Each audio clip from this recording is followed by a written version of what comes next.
तो बताओ भगवान को दर्शन, जो भगवान के दर्शन मिल जाने के उपरांत भी रावण राक्षस हो जाता है, नहीं हो जाता है? बताओ। सबरी भीलनी थी, विवाह होने वाला था, तमाम जंगली जानवरों को लाकर के पिताजी ने खूंटे से बांधना शुरू किया। तो लोगों ने कहा तो कि अच्छी दावत प्रारंभ हो जाएगी, अच्छी दावत मिलेगी। सबरी ये सब देख करके देख रही थी, ये व्यवस्थाएं किसके लिए हो रही हैं? मेरे विवाह के लिए हो रही है।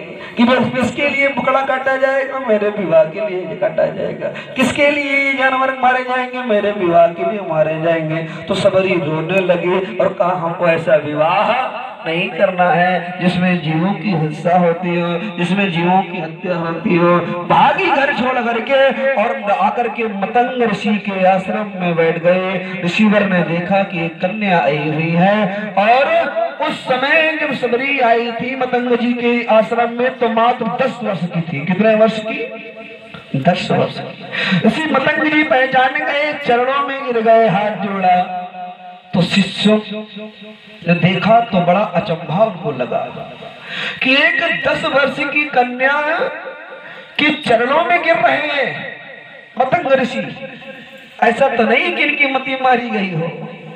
कुछ शिष्य पीछे गए और कहा महाराज ये क्या कर रहे हैं? एक तो भीलनी और दूसरी उसकी भी उम्र क्या है? तुम चरणों में क्यों दंडवत कर रहे हो, क्यों प्रणाम कर रहे हो?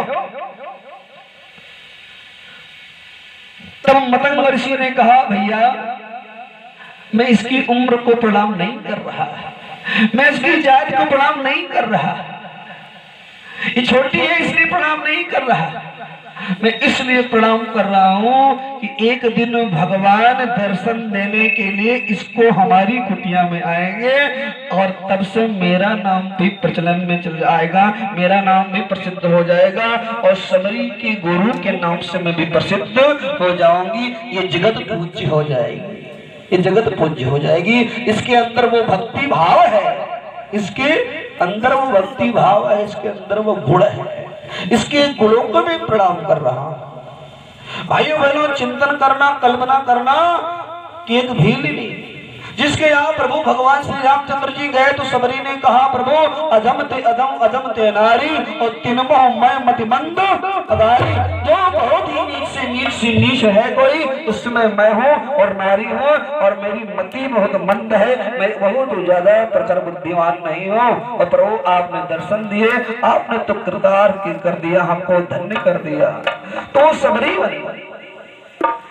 मेरी माताओं बहनों भैया लोगों, जीवन आपका कितना अच्छा है ये भगवान देखता है। तुम कितने ऊंचे कुल के हो ये भगवान नहीं देखता। तुमने जीवन का सदुपयोग कितना किया ये भगवान देखता है। भगवान ये नहीं देखता है कि तुमने जीवन में कमाया क्या है, तुम्हारे पास बैंक बैलेंस कितना है। भगवान कुछ नहीं देखता, यही तो भगवान देखता है। अपने जीवन को बनाना कैसा है ये भगवान प्रेरणा देता है कि आप अपने जीवन को अच्छे मार्ग पर ले जाना चाहते हो कि पतन के मार्ग पर ले जाना चाहते हो।